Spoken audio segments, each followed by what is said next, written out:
After two very difficult races in the last episodes at Imola and Monaco, we come here to the Canadian Grand Prix, one of my favourite circuits on the calendar. And by the end of the episode, we'll be seeing and I guess achieving for the very first time this ultra super rare event in F1 24 career. And the race weekend ahead of us is going to be setting that up. So let's get into it as we go to our first flying lap here in qualifying for the Canadian GP.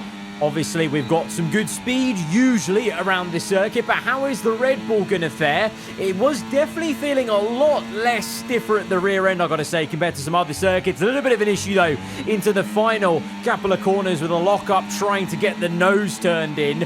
Ironically, with the sharp turn and handling of F1 24, this Red Bull at times can be very understeery, in comparison to the Toyota, even the Mercedes, was a bit of a diva of a car, but had a very sharp front end and maybe too sharp at times. The Red Bull can, as I've said before, feel like it's kind of steering you in a way, like you're just a passenger as we go into the hairpin and the rear end steps out. We've still gained some time though, so I think maybe that's the beauty, maybe just the way you have to drive the Red Bull is, it won't feel comfortable, but maybe you just find the lap time there, because we've gone purple first sector, green the second. We're just marginally though quicker than our first flying lap, so that is a little bit concerning, and we lose time again consistently in that last sector and only just improve on our first flying lap. It's only P6 at the moment, and with 20 seconds to go, there were quicker laps for other drivers to come. And sadly, this is not the way I wanted to start the Canadian GP weekend in 10th place. Verstappen 4th. It's a 1-2 for Toyota. So that's not exactly encouraging, but I know in myself that there was definitely at least, I don't know, I want to say even 3/10s in there. We just never really got going around Montreal, and I always, I would bet on myself for doing well around this circuit. So I think there's more to come in the race. I think it's going to be an interesting one, because Canada can sometimes be a two-stop via one-stop, and if you cast your minds back to the Japanese Grand Prix in this same season, we know that Toyota and some other cars have issues with maybe making a one-stop work, and if there is the, on the knife edge choice between a 1 and a 2, some of these teams have to buckle and go to that two-stop. So maybe that might be the way to go for us. Let's go to the grid and see if there's any penalties to help us out.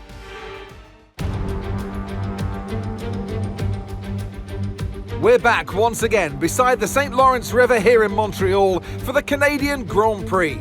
The event first moved to the variant of this track back in 1978, and it was won by none other than Gilles Villeneuve, the first Canadian to ever win his home race, and in whose honour the circuit would be renamed. So we're up one position thanks to a penalty for on the McLaren, so we're starting P9 on the medium compound of tyre. Quite a few people ahead of us on the hard, surprisingly.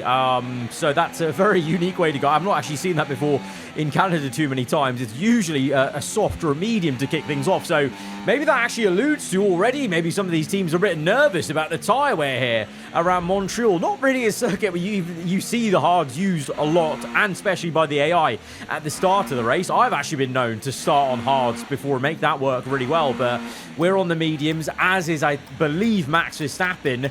And I just get this sense that there definitely is going to be an opportunity here with strategy at play. And I think that's going to be us doing one less stop than others. I really hope that, especially the Toyotas, are maybe unable to make a one-stop work. Let's find out as we go to 5 red lights to the Canadian Grand Prix. We're underway and looking to hopefully put the last 2 Grand Prix past this. As there's a little bit of congestion on the right-hand side, we're going to try and get our nose in on the inside. 3 abreast nearly between Logan Sargent and Fernando Alonso in the high-tech and Aston Martin Honda, and we are going to make the move on the outside, aggressive to the apex, as we see Ollie Behrman being fended off by Alexander Albon in the BMW Williams, and he is going to maintain 4th place as the Thai Brit ahead. Verstappen, I actually think, looking at the mini-map, very similar colours of the dots, but I think Verstappen has split the Toyotas, so Toyota again maybe a little bit vulnerable initially on the opening lap, as Behrman again tries to overtake Albon, and we get held up with the high-tech car into the final corner, and so much so that Alonso puts the pressure on us. We have to go defensive into turn 1 and just actually look in our mirrors rather than forwards. And actually now there's a bit of clean air space between the high-tech and the Williams. So ideally we really want to try and just completely shoot past Behrman as quickly as we can and then close up to Albon, because once we get the Williams, if we can get him, then it gets interesting, because there's a decent amount of air then to see what we can do with this car, actually get into a bit of a groove and see if we can maybe close up and join Verstappen at trying to ruffle the feathers of Toyota, as it's a 1-3 for the Japanese outfit. Lewis Hamilton leading the way, Verstappen second, Tsunoda has been done, so the Red Bull has some pace here. It's feeling a lot like the start of Imola, where Verstappen was looking so good in that race. Obviously, I really hope it doesn't pan out like Imola, exactly like that, because of course later in the race we had a crash. Verstappen had a DNF. Instead here we are going to punch past Ollie Behrman in a straight line with DRS use, and then immediately just set our sights on pushing away and closing up to Albon, and we do that off the final corner. Good exit. And hopefully, for our sake, we're not going to be dragging the high-tech along, because that's the only problem with F1 24 at the moment with, when you make a pass, it's so easy just to drag someone along with DRS. So we really want to try and break that DRS from behind and then get onto the back of the next car, as there's yellow flags in Sector 3. A car is off, I believe, and about to retire as we gain on Albon. It's Hulkenberg as we make an insane pass, if I do say so myself. We kind of faked it a bit to the right, went left, and I think we completely sold Albon a dummy. He was completely caught unawares, to the point where I think he's still a bit dazed, because Behrman now is looking for the pass. The Williams, I think, is actually going to be losing 2 places in the span of basically 1 sector near enough, as, our fellow compatriot gets through in P5. I think we completely pull the wool over Albon's eyes there by just a little tiny dart to the right, and then immediately so late on the brakes, punch pass on the left, and now we've got about 3 seconds of clean air to see what we can do, get into a groove around one of my favorite circuits, and actually show that we should have qualified so much better and that we deserve to be right up here with Verstappen, with the 2 Toyotas. But Hamilton's ever so slightly edged away from Verstappen, and more so, Verstappen is under pressure from Tsunoda, so this will help Hamilton out as Verstappen has to go somewhat defensive. Tsunoda all over the back of that rear wing of the Red Bull Ford. Hamilton now growing the gap to 2.5 as his teammate gets round the outside of turn 1. It's going to be oh so close. The Toyota, actually, I've only just noticed, is on hards itself, so they are also a little bit concerned maybe about the tyre wear, whereas Verstappen has joined me on the mediums, and they've had a bit of a squabble to the point where we've now got inside of 1 second, crucially. So this means we will have the DRS, we'll be able to close up, so this could very quickly become a 2-3 for Red Bull. I mean, I know Verstappen's under pressure, but I'm low-key hoping we can catch Tsunoda unawares. Meanwhile, in a complete opposite end of the spectrum, Ferrari continue to struggle this season, scratching their heads. They're the reigning Constructors' champions 2 times in a row, in fact, obviously in this series, but it seems like with the higher tyre wear the teams are seeing this season, Ferrari really struggling for race pace. Flashes, they've been okay in over 1 lap, but race pace-wise, really quite struggling, as Tsunoda is really ramping the pressure up. He's moving to the left. Verstappen having to really actually properly defend that time round on the inside line. But I'm just hoping we can maybe do him a solid as a teammate and catch Tsunoda napping and get an overtake done. I was hoping so, but on lap 9, the Red Bull seems to just revolt a little bit back towards me in the hairpin. That is basically the Red Bull Ford summed up in this game, in this season in particular. Just randomly wants to lose the back end, randomly starts just losing a bit of sense of balance. Maybe that's a little bit the tyre wear in play. We've spoken about, maybe a large part of, our advantage on the tyres versus Toyota is basically just the skill of Verstappen as a driver, basically, because I definitely struggle a bit more at the end of these stints compared to Max. when it comes to us stretching the tyres. And even though he's not going particularly quickly, at least he's not losing the back end like we are. Like, we're all over the shop. We're really having to wrestle this car, and we've now failed the objective because Mark was, bless him, trying to give us some encouragement to overtake Tsunoda before lap 11. That is come and gone now, and we try a little, attempt round the outside. Doesn't work out at the hairpin now. Getting probably as close as we ever have, but struggling to get that exit off the hairpin. The Toyota is very strong in that department, but you saw on the bottom right there, you would have seen, we saved a lot of battery on purpose to really have a good go. Verstappen actually, in a way, blocks Tsunoda on the inside, and so maybe a little bit of teamwork in play, and because of the battery we saved up, we're also able to actually wind up that pass and get up into, well, what is now, second place, because Hamilton has come in on lap 12. He is in for his maybe one of 2 pit stops, and so it's a 1-2 at the moment for us Red Bull Fords. Tsunoda's come in, and I actually will come in on lap 14 because I can't go any longer. I was losing time to Verstappen, nearly a second on that last lap, so it was time for me to come in. I just could not, hack it at a half, for goodness sake. I couldn't hack it with Verstappen, and now this pit crew is screwing me over. Once again, we have a pit stop issue. Why does Max never get any of these issues, huh? That's just a question I have in my mind, is we're going to lose time now with that. It's a 4.5 second pit stop, not ideal.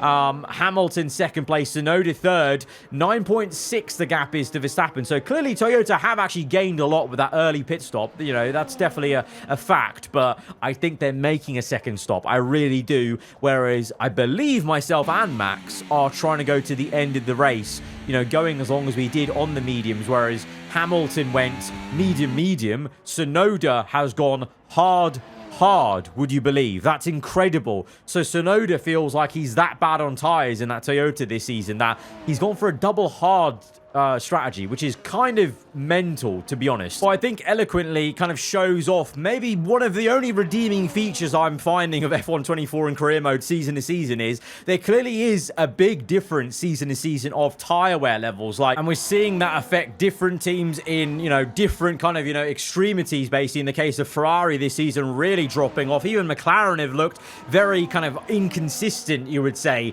so far in the season, and what has been consistent is myself and Verstappen as the only 2 as a unit, as a team, really trying and getting close to Toyota here, as Verstappen does come out ahead of me, but it's actually closer than I thought. So despite my struggles and the slower pit stop, because we pit a lap earlier, the undercut was actually quite powerful, that we gained back some time on Max. But now this is a couple of laps down the line, and there we have it. Hallelujah, the miracle, the hope that Toyota were going to make that second stop. Hamilton is in from the lead of the race then. So that is, only 5 laps later after myself and Verstappen made our first pit stops of the day. Hamilton comes in. Tsunoda's now leading, so we'll be up to second and third. Where is Hamilton going to come out in this compared to others? Behrman's there in the background very nicely, you can see, with the way Montreal's set up. So Hamilton won't be obstructed with traffic, but he has obviously lost track position now, and myself and Verstappen are looking pretty good for the track position play. But in terms of pace, who knows? We've set a purple middle sector as we try and close in on Verstappen. Tsunoda is still going on, but that's because, remember, he went hard. So I would be worried for his sake if he wasn't going longer to then maybe go on a soft tyre, maybe even at the end of this race, or at least a medium where he can push flat out. So actually, Tsunoda might be a bit of a dark horse in this race right at the end, because he will have the freshest tyres going at the end of this one, because of course Hamilton, having made a second stop, he's on hard. He's going to be going a decent while on that tyre.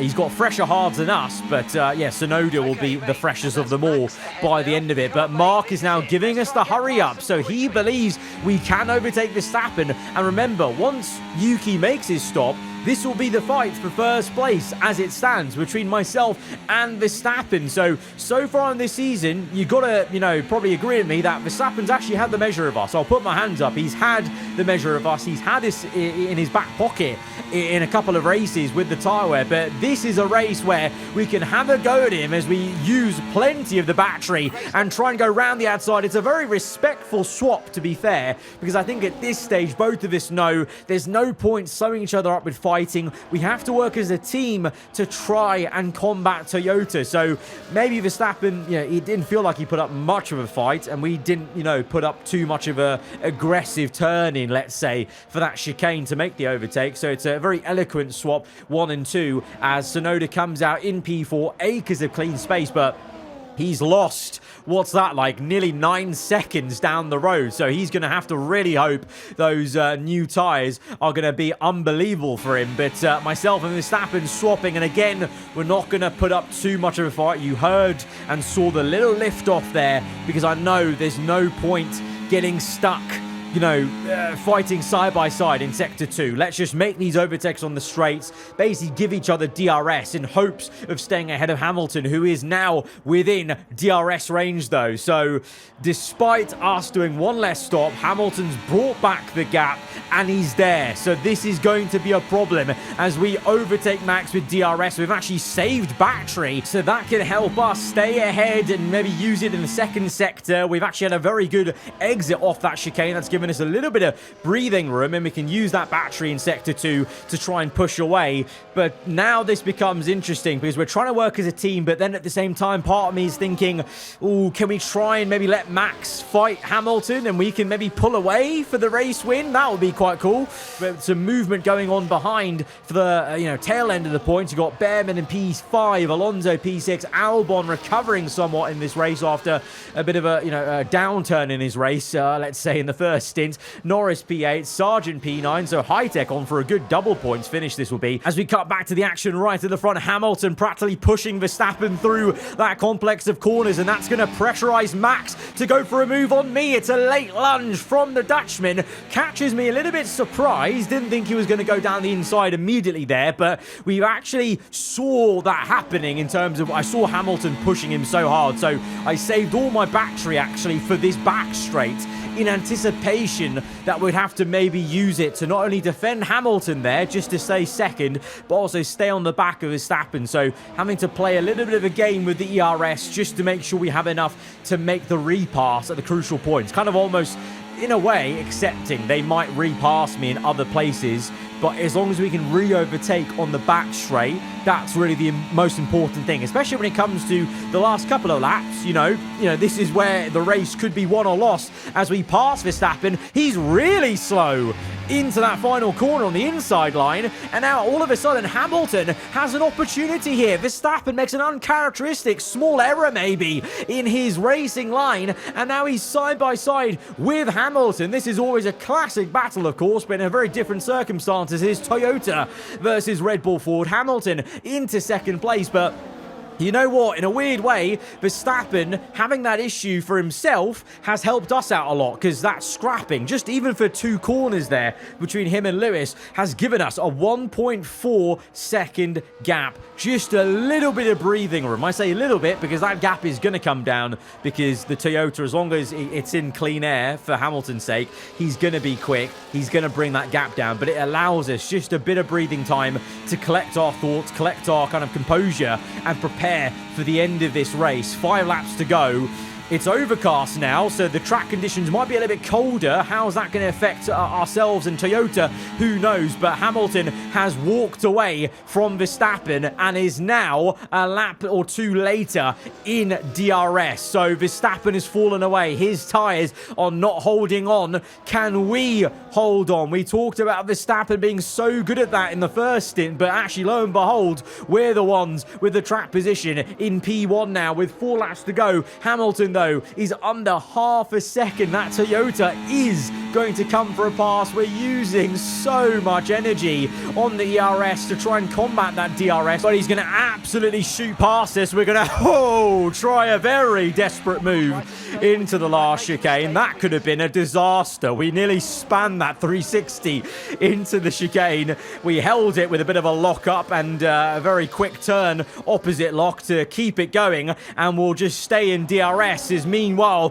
Verstappen is now going to lose maybe one more position as Tsunoda comes knocking, and there's a lapped car getting in the way. Also, I saw, so maybe that also didn't help him out, but Tsunoda's up to 3rd. So, I don't know, sooner rather than later, we might have a second Toyota to worry about. There's enough laps potentially for Tsunoda to catch us up, because remember, he's on incredibly fresher medium tyres, fast after the Grand Prix. But right now, my focus is on Lewis Hamilton, and we're going to go for a kamikaze lunge, and we're going to pressure Hamilton into a mistake. He locks up on the front left tyre. I can't believe that actually worked. We overused the battery. We were down to single digits, and it was a desperate dive, but it's worked. We've put him under pressure, but now we've got it all to do to defend. We're locking up everywhere. I think you can feel that we're also now feeling the lack of grip that Verstappen has been feeling, and why he's down to 4th place, because we're struggling to slow down the car in time for the hairpin, and Hamilton's done it. He's basically switched back to from left to right on the exit the hairpin, and now we have it all to do again. But there is some pace there, you know. If we have enough battery, we can make that lunge, and Hamilton's showing that maybe some cracks are forming in terms of the pressure. So we're now 2 laps to go. Our focus is on saving enough battery for literally, I'm not kidding, the last sector. I think our best play is to make this overtake basically at a point where Toyota can't repass us, because now Tsunoda is there. He is caught up to us on the final lap. We are sandwiched in between the 2 Japanese cars, and this is it, into the hairpin for one final time at the Canadian Grand Prix. We've saved battery. We're pushing Hamilton through that corner to get our nose as close as we can to the rear wing of Lewis Hamilton, as DRS will become available. We've got about 30% battery to use. We're going to use all of it as we gain and gain. Hamilton moves to the inside, but we dive it through, and we're just going to trust we can slow it down. Hamilton can't defend, and we have done it on the last lap.